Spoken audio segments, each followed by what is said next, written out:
Hello, my fellow thrivers. I hope you're having an amazing day so far.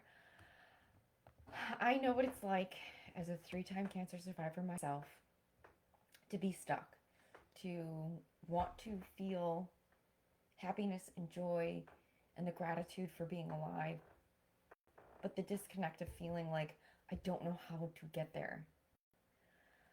And maybe I'm speaking to you because you're sitting in that space too, where you're like, I just don't know how to get to that. And you keep telling yourself, I'll feel better eventually, or I just need more time, or maybe after my next scan, or maybe when I'm less tired, or maybe when the fear goes away, or maybe when I go back to work, or maybe when XYZ happens, right? But that feeling stays for months, even years,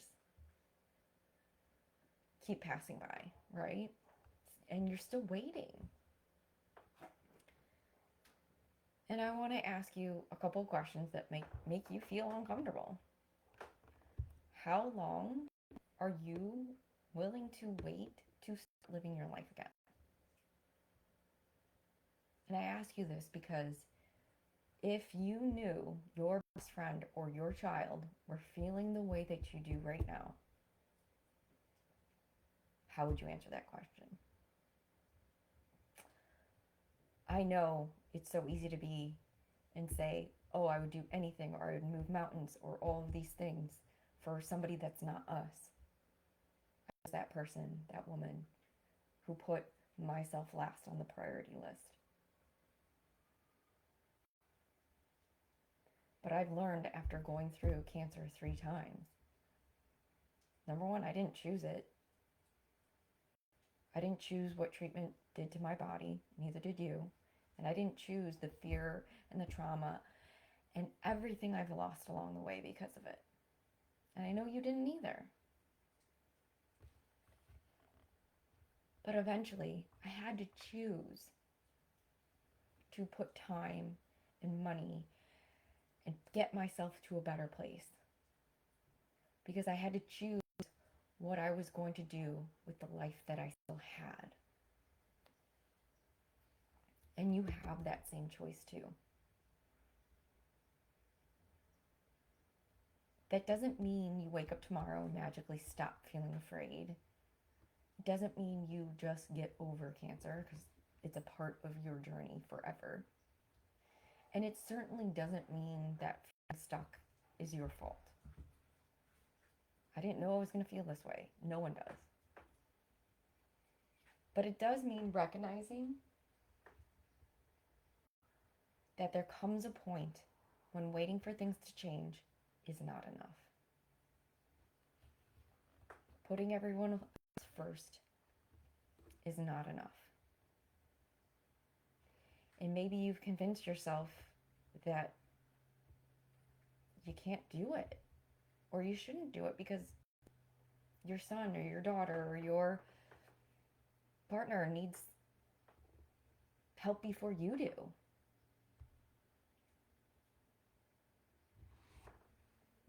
But it goes back to the analogy of you got to put your own oxygen mask on first, then everyone else's.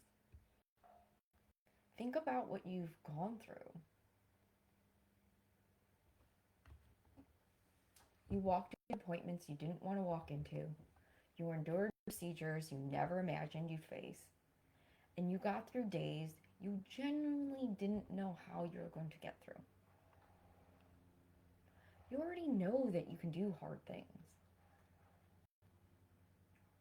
So what if the next hard thing isn't actually just continuing to survive? What if it's actually choosing yourself? Choosing to ask for help, choosing to learn how to manage the fear instead of allowing it to manage you, choosing to rebuild your strength, choosing to trust your body again, and choosing to make plans for a future instead of being afraid of one, and choosing to believe that your life can be good again. Because ultimately, this is your life. How do you want to feel in it? How do you want to wake up every morning? Do you want to wake up consumed with what if today is the day that cancer comes back? Or do you want to wake up thinking, I'm still here, what do I want to do with today? Because if I would have waited, I'd be living in that for 8+ years now. The what if. That would have crushed me. It was already crushing me, the amount of time I spent there. But do you want to keep allowing fear to make your decisions? Or do you want to make them? Do you want to spend another year waiting to feel like yourself? Or are you ready to start creating the woman that you're becoming? You don't have to do it perfectly, and it definitely isn't overnight, and you don't have to do it on your own. But you do have to decide that you are worth doing the work for. That you are worth investing time, money, and energy back into the life that you fought really hard for. That's the work I help women do inside of a happier, healthier you. I can't do the work for you, but I can give you the tools. I can give you the structure, and I can walk beside you. I can help you understand what's happening in your mind and your body and teach you ways to move forward. But ultimately, the decision belongs to you. And so I'm going to leave you with one question. If nothing changes over the next year, are you okay continuing to feel the way you do today? And if the answer is no, maybe this is your sign that it's time to choose something differently.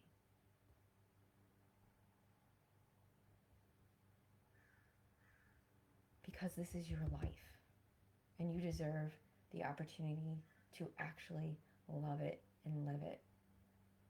And if you're ready to find out what moving forward could look like for you, reach out to me. Send me a DM, comment below, tell me where you're stuck and how you want to feel instead. And we'll talk about how I can help you get there. And just think, if this were your child, your best friend, what would you say to them? I hope you have an amazing rest of your day, and I will talk to you soon.